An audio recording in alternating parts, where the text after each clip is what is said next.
வாங்க நண்பர்களே, நம்ம இன்றைக்கி ஒரு செம்மையான பிரேக்ஃபாஸ்ட் சாப்பிட போகிறோம். டெய்லி பார்த்திங்கன்னா மார்னிங் இட்லி தோசையெல்லாம் அவாய்ட் பண்ணிடுங்க.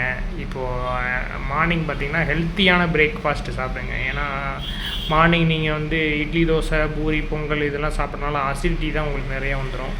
அதனால் எப்பவும் போல் மார்னிங் ஒரு சின்ன வாக் போயிட்டு நான் எப்பவும் ஒரு 2-3 பார்சல் வாங்கிப்பேன். சன்செட் பார்த்திங்கன்னா ரொம்ப அருமையாக இருக்குது. காலைல ஒரு 7 மணி டைமு நம்ம கோயம்புத்தூரில் ஆர்எஸ்புரம் ஏரியாவில் நம்ம இருக்கோம். பார்த்திங்கன்னா மார்னிங் ஒரு சின்ன வாக் ஒரு 2 ரவுண்டு ஒரு வாக்கிங் போயிட்டு அதுக்கப்புறம் பார்த்திங்கன்னா நேராக சூப்பு கடைக்கு வந்துடுவேன். சூப்பில் பார்த்திங்கன்னா காலையில் ஒரு சூப்பு, கண்டிப்பாக ஒரு சூப்பு ஏதோ ஒன்று முருங்கைக்கீரை முருங்கைக்காய் அதை மாதிரி ஏதோ ஒரு சூப் ஒன்று குடிச்சிடுவேன்.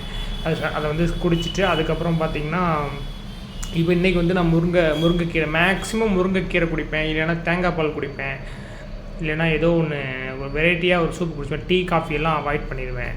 நீங்கள் முடிஞ்ச அளவுக்கு நீங்களும் இந்த மாதிரி ட்ரை பண்ணுங்கள். அதுக்கப்புறம் பார்த்திங்கன்னா 2 பார்சல் வாங்கிப்பேன். ஏதாவது ஒரு சுண்டல் பார்சல் வாங்கிப்பேன் கண்டிப்பாக. இன்னொரு இதில் பார்த்திங்கன்னா காய் ஏதாவது ஒரு வெரைட்டி நம்மளோட இன்றைக்கி என்ன வாங்கினேன் பார்த்திங்கன்னா இன்றைக்கி பார்த்திங்கன்னா சோயா பார்த்திங்கன்னா உங்களுக்கு பிரேக்ஃபாஸ்ட் இதுதான் என்னோடய பிரேக்ஃபாஸ்ட்டு.